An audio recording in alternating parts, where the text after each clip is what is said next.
चलिए अगला टेस्ट लगाते हैं। Test number 40। इम्पोर्टेंट प्रश्न सारे के सारे कुछ इंडियन पॉलिटी से और बाकी के करंट अफेयर्स। पहला प्रश्न देखते हैं क्या है। पहला प्रश्न है, भारत में आरक्षण के संबंध में निम्नलिखित कथनों पर विचार कीजिए। समुचित प्रतिनिधित्व देने के लिए आरक्षण की व्यवस्था आवश्यक है। संविधान अनुसूचित जातियों, अनुसूचित जनजातियों के लिए लोकसभा और राज्य की विधानसभाओं में आरक्षण की व्यवस्था करता है। प्रारंभ में संविधान में आरक्षण को 10 वर्षों के लिए लागू किया गया था, जिसे संवैधानिक संशोधन द्वारा बाद में बढ़ाकर 2020 तक कर दिया गया। अब बताइए उपरोक्त में से कौन कौन से कथन सही हैं और सत्य हैं। तो सारे के सारे कथन सही हैं। पहला भी सही है, दूसरा भी सही है, तीसरा भी सही है। इसका आंसर हो जाएगा डी, उपरोक्त सभी। तो देखिए, संविधान के अनुच्छेद 330 के तहत लोकसभा और संविधान के अनुच्छेद 332 के तहत राज्य की विधानसभाओं में अनुसूचित जाति और जनजाति के आरक्षण का प्रावधान है। प्रारंभ में संविधान में आरक्षण का जो प्रावधान था केवल 10 वर्षों के लिए किया गया था, किंतु एक संविधान संशोधन अधिनियम होता है 95वां संविधान संशोधन अधिनियम 2009, इसके द्वारा इसकी अवधि को बढ़ाकर 2020 कर दिया गया। वर्तमान में लोकसभा की 543 निर्वाचित सीटों में 84 अनुसूचित जाति के लिए और 47 अनुसूचित जनजाति के लिए हैं। अगला प्रश्न, निम्नलिखित कथनों पर विचार कीजिए। समानुपातिक प्रतिनिधित्व प्रणाली में किसी पार्टी को उतनी ही प्रतिशत सीटें प्राप्त होती हैं जितने प्रतिशत उसे वोट मिलते हैं। सेकंड है, समानुपातिक प्रतिनिधित्व के 3 प्रकार होते हैं। देखिए, समानुपातिक प्रतिनिधित्व के 2 प्रकार होते हैं, तो गलत हो जाएगा ये, पहला सही हो जाएगा। इसका आंसर हो जाएगा केवल पहला। तो समानुपातिक प्रतिनिधित्व प्रणाली में किसी पार्टी को उतनी ही सीटें प्रतिशत मिलती हैं जितने प्रतिशत उसके वोट होते हैं, जितने प्रतिशत उसे वोट मिलते हैं। और समानुपातिक प्रतिनिधित्व प्रणाली के 2 प्रकार होते हैं, 3 प्रकार नहीं होते। पूरे देश को एक निर्वाचन क्षेत्र माना जाता है और प्रत्येक पार्टी को राष्ट्रीय चुनावों में प्राप्त वोटों के अनुपात में सीटें दी जाती हैं। उदाहरण इजराइल और नीदरलैंड। देखिए, इसमें पूरे देश को बहुसदस्य निर्वाचन क्षेत्रों में बांट दिया जाता है। प्रत्येक पार्टी प्रत्येक निर्वाचन क्षेत्र के लिए अपने प्रत्याशियों की एक सूची जारी करती है। उसमें उतने ही नाम होते हैं जितने प्रत्याशियों को उस निर्वाचन क्षेत्र से चुना जाता है। उदाहरण अर्जेंटीना व पुर्तगाल, इन दोनों ही रूपों में मतदाता प्रत्याशियों को वोट न देकर राजनीतिक दलों को देते हैं। क्वेश्चन नंबर 3 है, परिसीमन आयोग के संबंध में निम्नलिखित कथनों में से कौन सा से कथन सही नहीं है, मतलब गलत हैं। इसके द्वारा निर्वाचन क्षेत्रों की सीमा का निर्धारण किया जाता है, तो ये तो करेक्ट है। इस आयोग का गठन राष्ट्रपति के द्वारा किया जाता है। यह एक स्वतंत्र और निष्पक्ष संस्था है। स्वतंत्र भी है, निष्पक्ष भी है, और ये भी करेक्ट है। आयोग का गठन संसद के द्वारा तो नहीं किया जाता, नहीं, राष्ट्रपति के द्वारा किया जाता है। तो पूछा है कौन सा सही नहीं है, तो इसमें से कोई भी, कौन सा असत्य पूछा है, कौन सा सत्य नहीं है, मतलब कौन सा गलत है। तो उपरोक्त में से कोई भी गलत नहीं है, सारे के सारे सही हैं। इसका आंसर हो जाएगा डी। तो परिसीमन आयोग का गठन पूरे देश में निर्वाचन क्षेत्रों की सीमा खींचने के लिए किया जाता है। इसका गठन राष्ट्रपति के द्वारा किया जाता है। यह एक स्वतंत्र एवं निष्पक्ष संस्था है। ये चुनाव आयोग के साथ मिलकर काम करती है। प्रत्येक राज्य में आरक्षण के लिए निर्वाचन क्षेत्रों का एक कोटा होता है, जो उस राज्य में अनुसूचित जाति अनुसूचित जनजाति की संख्या के अनुपात में होता है। परिसीमन के बाद परिसीमन आयोग प्रत्येक निर्वाचन क्षेत्र में जनसंख्या की संरचना देखता है। पहले परिसीमन आयोग का गठन संसद द्वारा 1952 में किया गया। मोस्ट इंपॉर्टेंट है, याद रखिए। वर्तमान परिसीमन आयोग का गठन 2002 में किया गया। 87वें संविधान संशोधन अधिनियम 2003 के द्वारा निर्वाचन क्षेत्रों का परिसीमन जनगणना 2001 के आधार पर किया गया है। क्वेश्चन नंबर 4 है, निर्वाचन आयोग के संदर्भ में निम्नलिखित कथनों पर विचार कीजिए। भारतीय संविधान के अनुच्छेद 324 में निर्वाचन आयोग के गठन की बात की गई है, बिल्कुल सही है। 280 में क्या है, वित्त आयोग। 316 में क्या है, यूपीएससी। निर्वाचन आयोग 5 सदस्यीय संस्था होती है। निर्वाचन आयोग की सहायता के लिए प्रत्येक राज्य में एक निर्वाचन अधिकारी होगा, ऐसा लिखा है भारतीय संविधान के अनुच्छेद में, तो होता है, करेक्ट है। निर्वाचन आयोग 5 सदस्यीय संस्था नहीं है, 2+3 है। 2 अन्य सदस्य, एक होता है इसका अध्यक्ष, तो 3 है टोटल मेंबर इसमें। अब 3 है तो कर दो एलिमिनेट, ये तो हो नहीं सकता, ये भी नहीं हो सकता, ये भी नहीं हो सकता, इसका आंसर हो जाएगा पहला और तीसरा। तो देखिए संविधान में अनुच्छेद 324,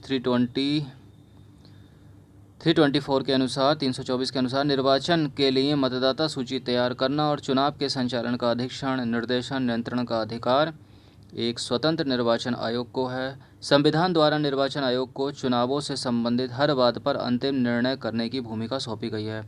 निर्वाचन आयोग में 3 सदस्य होते हैं, 2+3, 5 नहीं होते, 2+1 सॉरी, टोटल हो गए 3 मुख्य निर्वाचन आयुक्त और 2 अन्य आयुक्त। भारत के निर्वाचन आयोग की सहायता करने के लिए प्रत्येक राज्य में एक मुख्य निर्वाचन अधिकारी होगा या होता है और इन तीनों की नियुक्ति 2+1 राष्ट्रपति करेंगे।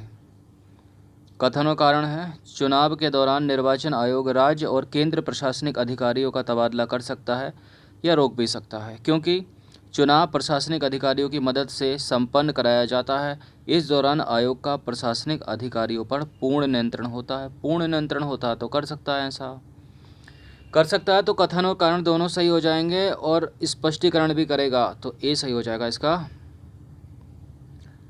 निर्वाचन आयोग के पास सीमित कर्मचारी होते हैं, वह प्रशासनिक मशीनरी की मदद से चुनाव संपन्न कराता है। चुनाव संपन्न होने तक निर्वाचन आयोग का पूरी मशीनरी पर नियंत्रण होता है, तभी तो ऐसा कर सकता है वो।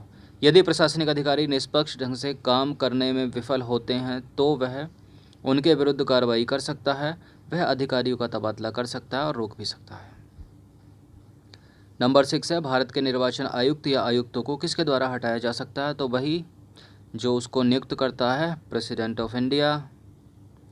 तो संविधान का मुख्य निर्वाचन आयुक्त और अन्य निर्वाचन आयुक्त के कार्यकाल को सुरक्षा देता है। संविधान जो है अपना वो मुख्य निर्वाचन आयुक्त और अन्य निर्वाचन आयुक्त के कार्यकाल को सुरक्षा देता है। कैसी सुरक्षा? 6 वर्षों तक कार्य करेंगे और 65 वर्ष की आयु जो भी पहले पूरी हो जाए तब तक कार्य करेंगे। और मुख्य निर्वाचन आयुक्त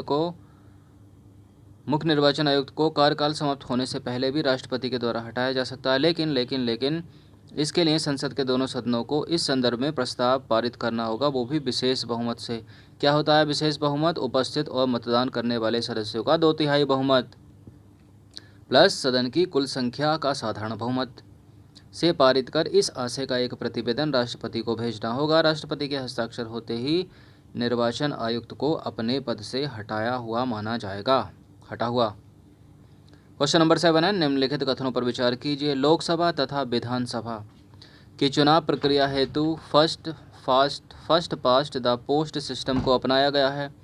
first past the post system में अन्य प्रत्याशियों की तुलना में जिसे अधिक वोट प्राप्त होते हैं उसे ही विजय प्राप्त होती है या विजय घोषित किया जाता है। मतों का बहुमत प्राप्त होता है, कहने का मतलब है। तो उपरोक्त में से कौन से कथन असत्य हैं पूछ रहा है, गलत पूछ रहा है। तो ये तो दोनों के दोनों सही हो गए ना, दोनों के दोनों सही हो गए तो कोई भी गलत नहीं है। तो दिए गए दोनों कथन सत्य हैं। भारतीय संविधान में लोकसभा एवं राज्य की विधानसभाओं के चुनाव प्रक्रिया हेतु first past the post system को स्वीकार किया गया है। इस सिस्टम में जिस प्रत्याशी को अन्य प्रत्याशी की तुलना में अधिक वोट प्राप्त होते हैं उसे विजय प्राप्त होती है, विजय घोषित किया जाता है। क्वेश्चन नंबर 8 है, स्थानीय निकायों के चुनावों को कौन संपन्न कराता है? स्थानीय निकायों की बात हो रही है तो भारत का निर्वाचन आयोग तो करेगा नहीं, मुख्य निर्वाचन आयुक्त नहीं करेगा, स्थानीय निर्वाचन अधिकारी नहीं करेगा, ये कराता है राज्य का निर्वाचन आयोग स्थानीय निकायों के चुनावों को संपन्न।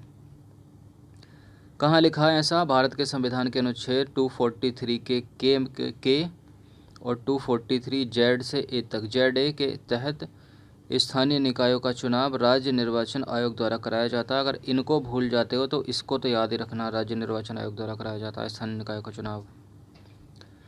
इम्पोर्टेंट प्रश्न आ गया है करंट अफेयर्स का। संघाई सहयोग संगठन के संदर्भ में जो थंबनेल पर आपने देखा था, निम्नलिखित कथनों पर विचार कीजिए। संघाई सहयोग संगठन एक स्थायी अंतर सरकारी संगठन है, अंतर सरकारी और अंतर्राष्ट्रीय संगठन है। संघाई सहयोग संगठन, संघाई कोऑपरेशन ऑर्गेनाइजेशन। वर्तमान में इसके सदस्य देशों में कजाकिस्तान, चीन, किर्गिस्तान, रूस, तजाकिस्तान, उज्बेकिस्तान, भारत और पाकिस्तान भी शामिल है। क्या इंडिया इसका सदस्य है?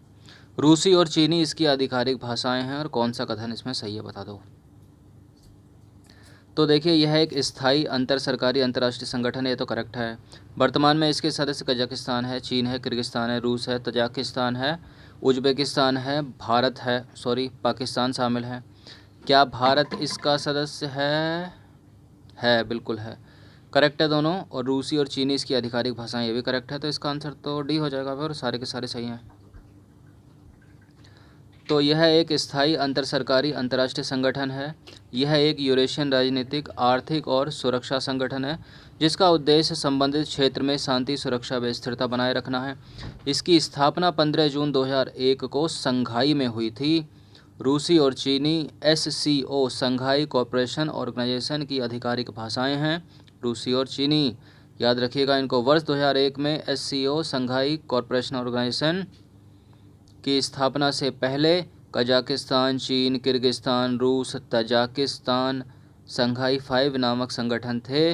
वर्तमान में इसके सदस्य देशों में कौन कौन शामिल हो गया? भारत और पाकिस्तान शामिल हो गए। तो कितने हो गए? कजाकिस्तान, चीन, किर्गिस्तान, रूस, तजाकिस्तान, उज्बेकिस्तान।